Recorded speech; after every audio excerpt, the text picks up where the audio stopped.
இதுல போன அனுபவம் உங்களுக்கு இருந்தா கமெண்ட் பாக்ஸ்ல கமெண்ட் பண்ணுங்க நண்பா. நம்ம கிட்ட விநாயகர் சதுர்த்தி முன்னிட்டு இன்னும் 16 நாள் தான் இருக்குது. நம்ம விநாயகர் சதுர்த்திக்கு செட்டா போட்டுக்கலாம். நம்ம கிட்ட எம்எல் இருந்து 4XL வரைக்கும் 100 பீஸ் கேட்டாலும் அழகா விநாயகர் முன்னே டான்ஸ் ஆடின்னு போலாம். நீங்களும் வாங்க.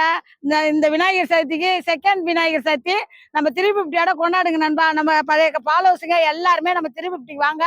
எம்எல் இருந்து 4XL வரைக்கும் குரூப்பா இருக்கு நண்பா. இங்க பாருங்க நிறைய கலெக்ஷன் இருக்குது. நீங்க கடைக்கு நேரா வந்தாலும் பாத்துக்கலாம் நண்பா. சூப்பரா இருக்கு பாருங்க. MA எல்ஏ XL XXL 3XL 4XL வரைக்கும் நீங்க அது மாதிரி வானத்துல பறந்துருக்கிறீங்களா? பறந்த அனுபவம் இருந்தா கமெண்ட் பாக்ஸ்ல கமெண்ட் பண்ணுங்க. நம்ம விநாயகர் சதுர்த்திக்கு 350 நம்ம கடை எங்க இருக்குன்னு பாத்தீங்கன்னா நயினார் மண்டபம் ஸ்ரீ நாகமுத்து மாரியம்மன் கோயில் பக்கத்துல இருக்குது. நமக்கு கடை நேரா வாங்க. வெறும் 350 ரூபா தான். 100 பீஸ் அதுல காட்டுற கலெக்ஷன் எல்லாமே 100 பீஸ் ரெடியா இருக்குது. நேரா கடைக்கு வாங்க. ஃப்ரெண்ட்ஸும் கூட என்ஜாய் பண்ணுங்க. திருப்பி